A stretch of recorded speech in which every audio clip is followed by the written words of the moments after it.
Então, a gente tem que começar a discutir um pouquinho dessa questão da bioquímica aqui, né? Porque faz parte, querendo ou não, algumas sínteses orgânicas, elas envolvem moléculas que a gente vai classificar como bioquímicas, né?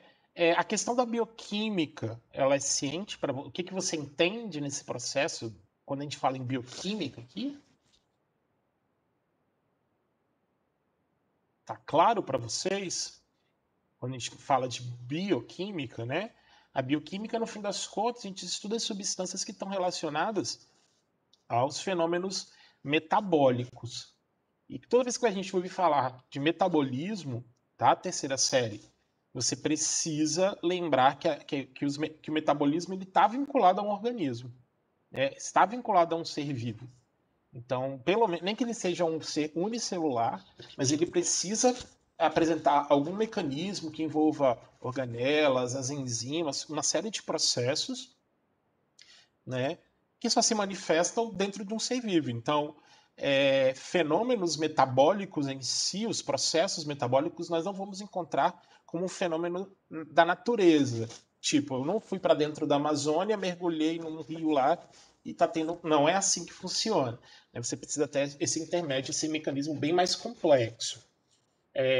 A parte complexa da bioquímica, que envolve as reações, você estuda na biologia, porque é necessário saber, por exemplo, de organelas, de partes, de estruturas de organelas, de algumas enzimas específicas que estão em determinadas regiões. Então, você estuda mais as reações metabólicas e bioquímicas dentro da biologia, né, da biologia celular e essa parte do metabolismo em si. Só que a gente vai abordar mais as questões moleculares, né, que a gente já tem falado bastante, tá? E aí, eu estou seguindo na ordem, né? A gente está falando começando a falar de lipídios, né? Ah, o lipídio, ele é um produto da reação entre um ácido e um álcool. Então aqui eu tenho as moléculas representando, tá? Na verdade é uma reação generalizada que está mostrando um ácido carboxílico, no caso aqui um ácido de dois carbonos, que é o ácido etanóico, e aqui um álcool com 4 carbonos na cadeia, né? São cadeias pequenas, e o produto dessa reação gera uma molécula de água e eu faço uma ligação entre esses dois compostos aqui. É isso? Esse ponto aqui me tira uma molécula de água, eu ligo o carbono a este carbono e formo um éster. E aqui no caso ele está dando nome, inclusive, e explicando todo o fenômeno, correto? O lipídio não é esse éster, tá? O lipídio ele tem que ter uma cadeia carbônica muito grande, tá? Então, o ácido graxo que entra na constituição do lipídio, ele tem que ter uma cadeia carbônica de pelo menos 10 carbonos para mais. Então, se eu aumento a cadeia carbônica desse ácido graxo, eu estou aumentando que característica da molécula orgânica? A característica polar ou a característica apolar? Diz para mim. Isso, exatamente. A característica apolar. É tão apolar essa molécula, gente, que a gente já usa aquele outro nomezinho muito bonitinho. A gente não diz que essa molécula ela é apolar. A gente já diz que essa molécula é uma molécula hidrofóbica. Então, uma das coisas importantes que vocês precisam lembrar dos lipídios é que os lipídios eles têm característica hidrofóbica. Quando eu falo hidrofóbica, é que existe praticamente não existe interação com a água, correto? Não existe interação química, capacidade de dissolução, de formar ligações intermoleculares entre essas moléculas. Então você não tem uma solubilização dos lipídios em água. Não solubilizar não significa dizer que eles não reagem, tá? Principalmente porque a figura aí já demonstra que existe sim reação com a água. Deixa eu pegar minha caneta que eu vou mostrar. Vocês lembram o que significa esta representação aqui? Que eu acabei de marcar na tela?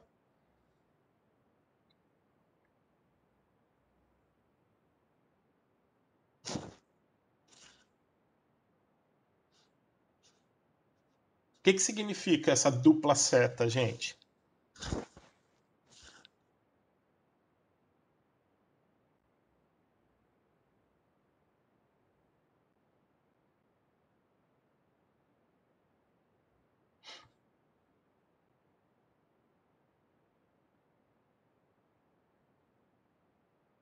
E em terceira série, dou-lhe uma, dou-lhe duas, dou-lhe três. Bem, ninguém falou, todo mundo foi pegar um copo d'água.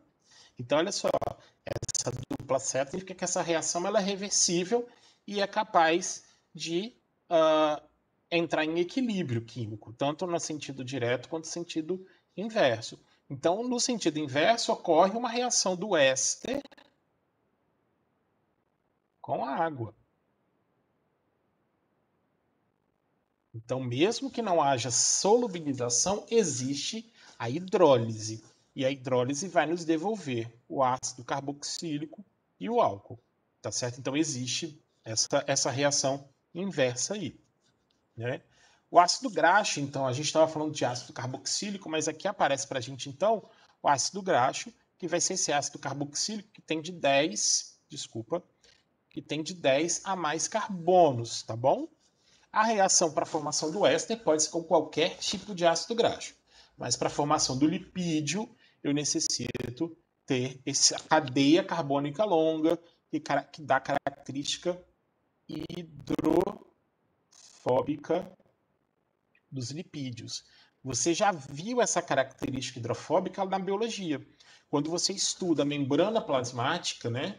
A membrana citoplasmática, a membrana nuclear, você estuda e estuda assim, que a membrana é formada por uma bicamada lipídica. Não é isso? Se a bicamada lipídica, você tem a parte hidrofóbica para o lado oposto da membrana, né? A membrana separa, por exemplo, o meio extracelular do meio intracelular. A parte hidrofóbica, ela está aqui, que seriam essas perninhas do lipídio, que são exatamente as cadeias carbônicas. A pergunta é, então se houver hidrólise, volta a ser ácido e álcool? Sim. Né? Eu faço a reação inversa. Mas lembre-se, aquilo ali é em equilíbrio. A gente vai discutir daqui a pouquinho o fenômeno que acontece. Tá bom? Cadê? E aqui eu tenho um exemplo de alguns ácidos graxos, tá? Láurico, palmítico, esteárico, oleico, linoleico, oleico, tanto faz. Preciso saber esses nomes, professor? Não.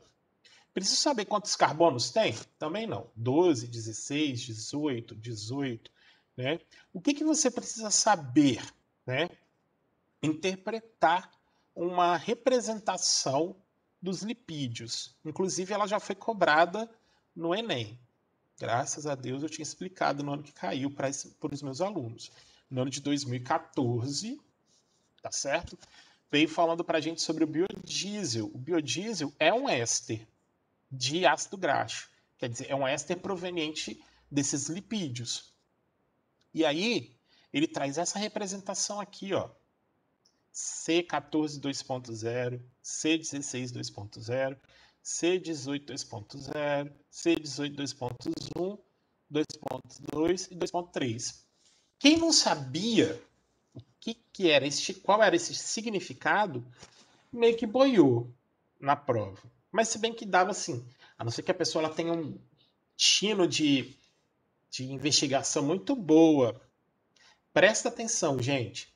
A questão ele fala do biodiesel e que a estabilidade desse biodiesel depende do teor de éster saturado. O que você entende hoje, na data de hoje, quando eu falo de éster saturado?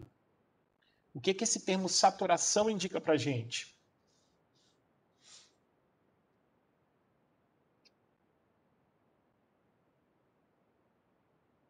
Não, não.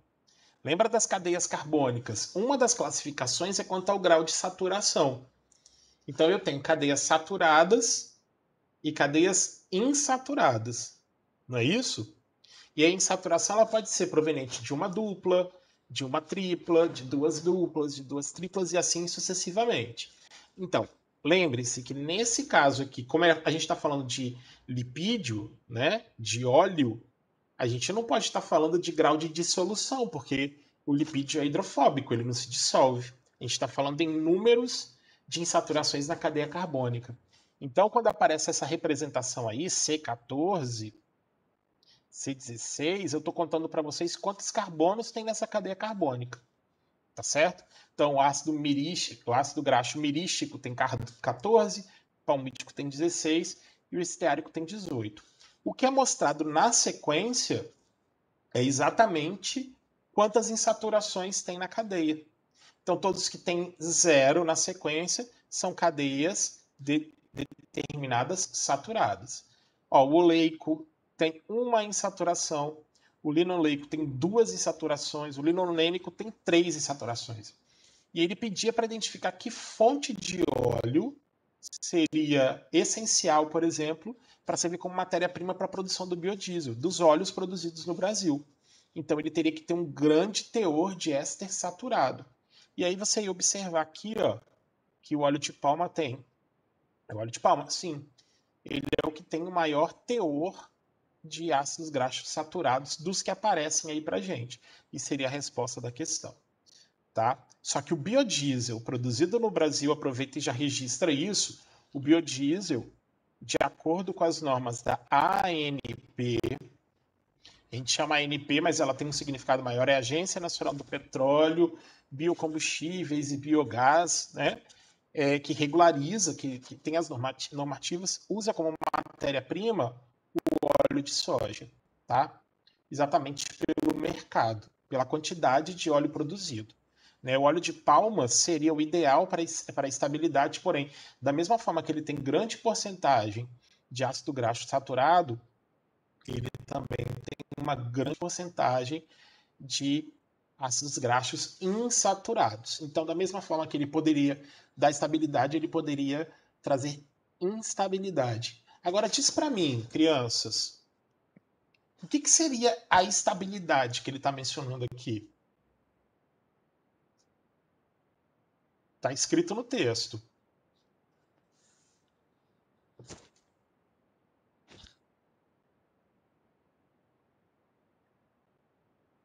Exatamente, oxidação. E isso a gente já estudou, lembra? Então aí é realmente a reação com o O2, né? Ou com o oxigênio, né? Que poderia ser adicionado exatamente naquelas duplas. Então, quanto mais insaturada a cadeia carbônica for desse lipídio, maior as chances de reações de oxidação. E essa insaturação ela pode formar compostos secundários. Não sei se vocês se lembram. Elas podem formar cetonas, elas podem formar aldeídos, elas podem, até numa quebra, formar até outros ácidos. Então, isso tudo pode vir em decorrência a um grande número de insaturações presentes na molécula, tá certo? E aí como é que fala assim? É bem criterioso quanto a isso. A gente não usa óleo para poder fabricar biodiesel, mas a gente usa óleo na alimentação, nos processos de fritura, por exemplo. Então, no processo de fritura, a gente esquenta esse óleo. E esse óleo ele fica em contato com o ar. Ou seja, calor e ar, eu posso aumentar a degradação do óleo, tá certo? Aquele escurecimento do óleo é um processo de decomposição. Eu estou quebrando algumas ligações ali. Então, só para registrar essa questão aí. Então, lembre-se dessa representação. Né? Você não precisa saber qual é o nome do ácido, quantos carbonos ele tem. A regra traz para a gente essa representação. Então, primeiro indica o número de carbonos e, na sequência, o número de insaturações. Quanto maior o número de carbonos, maior a característica hidrofóbica desse lipídio. E quanto mais insaturações, menor a instabilidade frente aos processos oxidativos, tá certo? E se eu perguntasse para vocês agora, qual é a diferença entre óleo e gordura? Lembre-se que os dois são lipídios, mas qual é a diferença entre os dois? Vamos ver se alguém se lembra. Já falamos algumas vezes.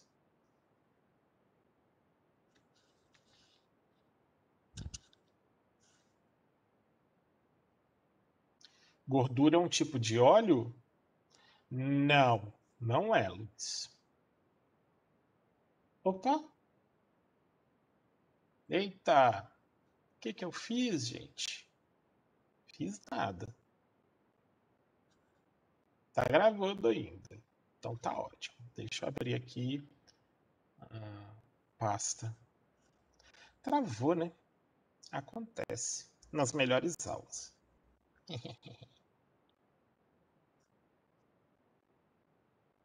Tô abrindo o arquivo de novo. Só um instantinho.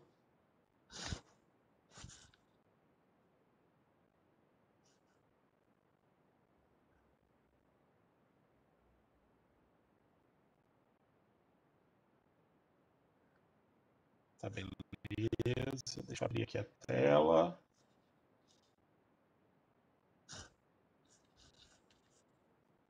Eu já volto a compartilhar. Calma, tô chegando lá.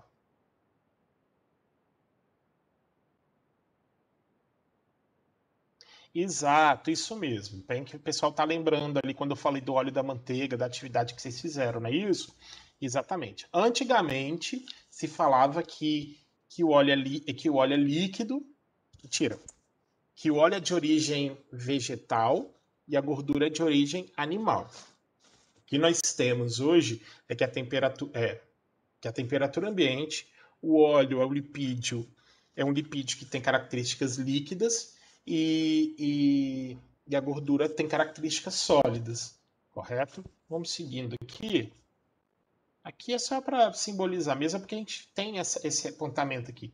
Né? Como é que a gente forma? Vocês estudaram assim, o que são lipídios? Ésteres de ácidos graxos com glicerol. Eu só quero mostrar aqui, é o seguinte, ó. Eu tenho 3 moléculas de ácidos, uma molécula de um triol. Essa é a porcentagem reacional, tá? 3 para 1. Triol, tá vendo? 3 hidroxilas. É um álcool formado com 3 hidroxilas ligadas. É o que a gente chama de glicerol. Certo? 3 para 1. Tá bom? E aí eu tenho essas reações que vão formar as moléculas de água, correto? E um éster de ácido graxo, cadeia longa. Lembrem-se que é bem compridinha mesmo. Se a gente fosse fazer a representação, você ficaria com, né, aquele O, carbono, aqui mais um carbono, O, e aqui mais uma cadeia, e um carbono, mais um O. Vou fazer mais simples, né? E se eu tivesse uma insaturação, vocês têm que se lembrar que com a insaturação a tendência natural é ficar na forma trans, que é a mais estável. E ela poderia uma quebra para baixo, ter uma quebra da cadeia para baixo, uma queda da cadeia para cima, o que impede que essas moléculas se liguem. Por isso que os óleos têm cadeias insaturadas e eles tendem a ficar na forma líquida. A gordura tem a cadeia saturada. E aí ela tende a ficar na forma sólida, se conserva melhor na temperatura ambiente, tem menos oxidação. Por isso que muita gente guarda manteiga fora da geladeira. Né? Mas não deixa de decompor, tá? Cuidado. Isso. Seguindo, então, aqui a questão da reação de hidrogenação, que nós já bem né? Não sei se vocês se lembram que a hidrogenação ela aparece uma reação que a gente chamou de reação de adição. E uma reação de adição exigia uma insaturação na cadeia. Então, somente cadeias insaturadas sofriam adição de hidrogênios. E é exatamente o que a gente faz com a margarina. Né?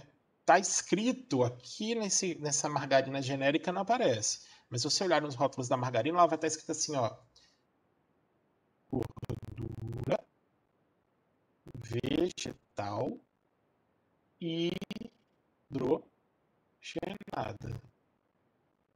E aí também entra a questão de conservação, a questão alimentícia, porque reza a lenda que ela melhora o sabor do alimento, deixa com um gosto mais interessante, porém não é um produto alimentício natural, correto? Então, muita gente aí, muitos nutricionistas, sei lá, pessoal que faz comida mesmo não gosta muito de aplicar gordura. A gente vê aí um excesso de gordura em alguns chocolates, né? e aí fica aquele gosto forte mesmo no material, perde o gosto do cacau em si. Se utiliza muito em recheios de alguns biscoitos, né, recheados, wafers e coisas do tipo. Fica bom, mas é complicado, né? A gente diminui aí. Mas isso assim, quando a gente fala de novo de órgãos, tipo a Anvisa, que trabalha com esse tipo de análises, né? Então, se ela autoriza, a gente tem um risco baixo desde que você se alimente com um pouquinho, tenha um pouquinho de critério quanto a comer, ingerir esse tipo de material, correto? Eu particularmente eu não como nem margarina nem pão, nem manteiga. Por exemplo, vou comer um pão de manhã cedo. Não faço nenhum nem outro. Acho que nem pão eu como também, tenho preguiça. Mas tem gente que depende, né? Que gosta muito de pão de manhã cedo e não consegue passar o dia sem comer pelo menos uns 2, 3 de uma vez só, né? Mas aqui a gente não quer julgar ninguém. Se a carapuça serviu, foi para você este recado. Beleza? 5 pães? Quem faz isso? Quem é este ser? Deus me livre, né? Então aqui, ó, gordura vegetal. E antigamente se falava aquilo que eu comentei, que gordura tem origem animal e o óleo tem origem vegetal. Ó, eu já ouvi falar que o abacate, ele é um alimento muito bom porque ele tem muita gordura vegetal. Então existem gorduras no coco, eu já ouvi falar, né? Tem todas essas questões aí que a gente precisa apontar, tá certo? Mas a margarina é uma gordura vegetal. A gordura, o óleo, a diferença tá no estado físico, tá certo? É no estado físico, tanto da gordura quanto do óleo, e não a origem desse tipo de lipídio, tá bom? Seguindo, aí tá mostrando aí a reação de adição mais do que sabido de todos vocês. E o bom é que é hidrogênio ligado a hidrogênio, a gente não precisa lembrar em qual carbono cada hidrogênio vai entrar. Simplesmente quebra uma das ligações e coloca, tá? Aí vem aquela situação que eu mencionei, a reação de hidrólise. Então eu posso ter o éster reagindo com água. Depende do meio, correto? Então se o óleo não tem afinidade, ele não solubiliza. Mas se ele ficar exposto ao ambiente, por exemplo, ele vai absorver água do ambiente, tá certo? Ao absorver água do ambiente, lentamente, mas vai ocorrer o que a gente chama de hidrólise. Vai acontecer a liberação de ácidos. Né? Se eu libero ácido, você aumenta a concentração de H+. Então você diminui o pH, você deixa aquela amostra ácida, correto? E aí existem alguns processos industriais que se utilizam muito desse ácido carbônico que pode ser que pode ser adquirido a partir da hidrólise do éster, a partir do lipídio, né? Seja ele gordura ou óleo. Aqui a gente está falando de lipídio. A gente está falando que essa reação ela pode acontecer em meio ácido e em meio básico. E dependendo do meio que acontece, a gente tem produtos diferentes. Então, se a hidrólise ela acontecer em meio ácido, cadê? Volta. Ah, não cai de novo, não. Não cai de novo, não. Não.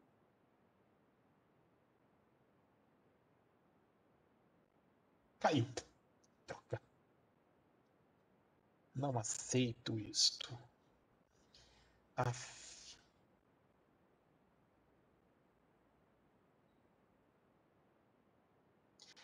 A gente cai, mas a gente levanta. Que a gente somos brasileiros. Nota 0 em português. Não é isso?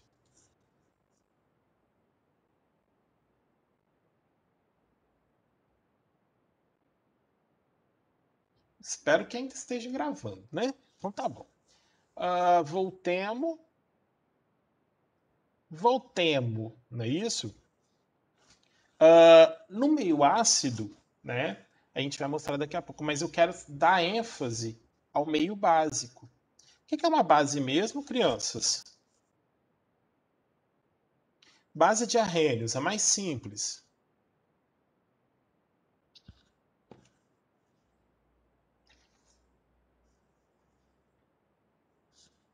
Fala para nós.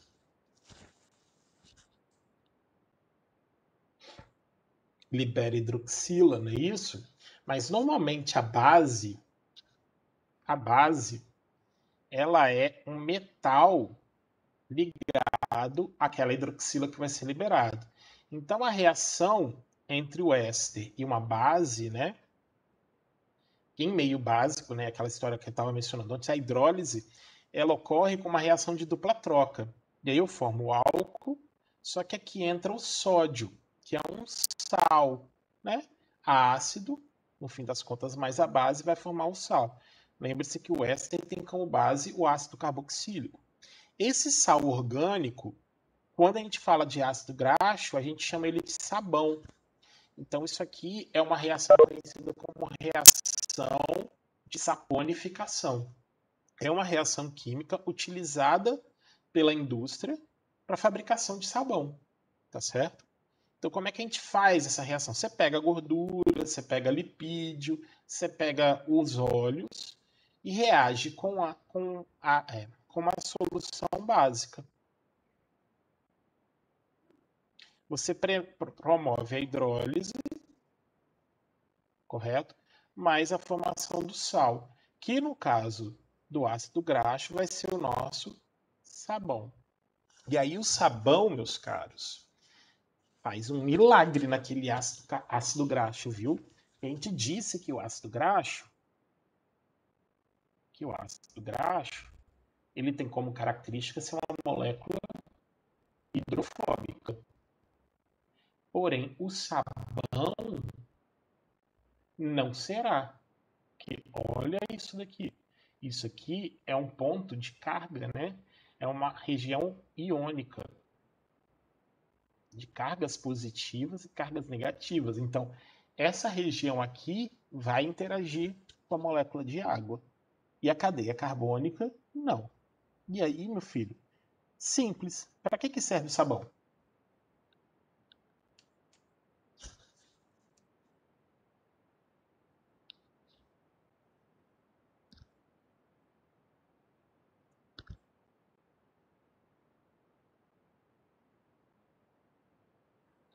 Isso para facilitar a limpeza do material que está sujo de gordura. E a gente então utiliza esse sabão para poder fazer isso, correto? O que acontece nessa reação de saponificação? Eu vou mandar esses slides para vocês depois, tá? Para vocês terem ele até como uma forma de revisar. É bem simples isso daqui. O que acontece, né? No fim das contas, depois a gente fala de detergente. Ignora ele por enquanto, ele não é bem visto. Para a gente, o sabão, ele reduz a tensão superficial da água. O que é essa tensão superficial da água? A água, a água líquida que a gente está mencionando, né? Ela tem as moléculas tão interagindo, como é que fala assim? As suas moléculas elas interagem tão bem umas com as outras que elas formam uma rede tão grande que aquele volume de água dá a impressão daquilo ser sólido, não é? Então, para você perfurar e entrar dentro da água, ela cria uma lâmina, ela cria uma estrutura que parece um sólido. Isso que a gente está chamando de tensão superficial, correto? E o sabão ele quebra essa tensão. Aí você falaram ali, ó, insetos pousando na água. Então, porque o inseto ele não tem tanta massa assim para poder romper essa tensão. Ele consegue pousar com as suas patas, distribuir sua massa, né, seu peso, sem quebrar essa tensão. O que a gente está mencionando aqui é que o sabão consegue fazer isso. E é exatamente por quê? Porque existe uma região que vai ter afinidade com a água, que é aquele ponto polar, né? Ele está chamado polar, mas é um ponto iônico, né? De carga, né? Região iônica. E uma região de interação com a gordura, que é toda aquela cadeia hidrofóbica. Aí agora vocês olham para essa figura e falam assim, agora eu sei do que você está falando. Que eu cansei de ver o professor de biologia desenhar isso para gente. E a gente consegue então interagir, consegue fazer com que essa gordura, que esse lipídio, interaja com a molécula de água de alguma forma agora, correto?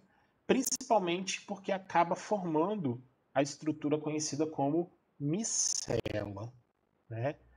Então, o que nós temos? Né? Aqui está falando, de novo, de extremidade polar, é uma extremidade com carga elétrica. Isso aqui é uma parte hidrofílica, interage com a água. E essa cadeia longa carbônica que é hidrofóbica. Mas também pode ser vista como uma parte lipofílica. Não tem interação com a água, mas tem interação com lipídios. Lembre-se que, inclusive, esse é um dos princípios básicos para o desenvolvimento de medicamentos. O medicamento ele tem que entrar nas células de alguma forma. Ele tem que se passar por membranas, ele tem que passar por tecidos. E ele não pode ter uma natureza somente polarizada para ser carreado pela água, pelo sangue, sem problemas. Ele também tem que ter essa facilidade para adentrar essas células. Então, os compostos, os princípios ativos dos medicamentos, ele tem sua natureza hidrofóbica e sua natureza hidrofílica, que a gente não vai chamar de hidrofóbico, porque a gente quer agora interagir com o lipídio, tá certo? Então, quando a gente fala de hidrofóbico, a gente se refere à interação com a água que não existe. Mas se eu quero que ele interaja com o lipídio, a gente utiliza o termo lipofílico. A micela é uma estrutura formada lá pelo sabão, né? Então, o que acontece? Ela prende dentro dessa estrutura a gordura, né? Ela fica retida e do lado de fora fica a parte polar que vai interagir com as moléculas de água. E aí passa a água depois e você consegue tirar aquilo ali. Como o sabão é proveniente de matéria orgânica, é matéria natural, né? Lipídios, óleos e coisas do tipo, ele se torna uma molécula biodegradável. Por que eu não falei do detergente? Porque boa parte dos detergentes eles são artificiais. Então, muito detergente que é usado aí, principalmente pela indústria, eles não são biodegradáveis. Então, eles se acumulam no ambiente, causando alguns problemas. Você já deve ter estudado isso na ecologia, em questões na geografia, de algumas indústrias jogarem os dejetos da limpeza e fazer fazer aquela grande camada de espuma sobre os rios que podem, por exemplo, impedir a fotossíntese. E aí pode causar uma série de fenômenos de mortes, né? E coisas do tipo. Deixa eu só verificar aqui o próximo slide. Epa, maravilha. Só sucesso. Então, peraí.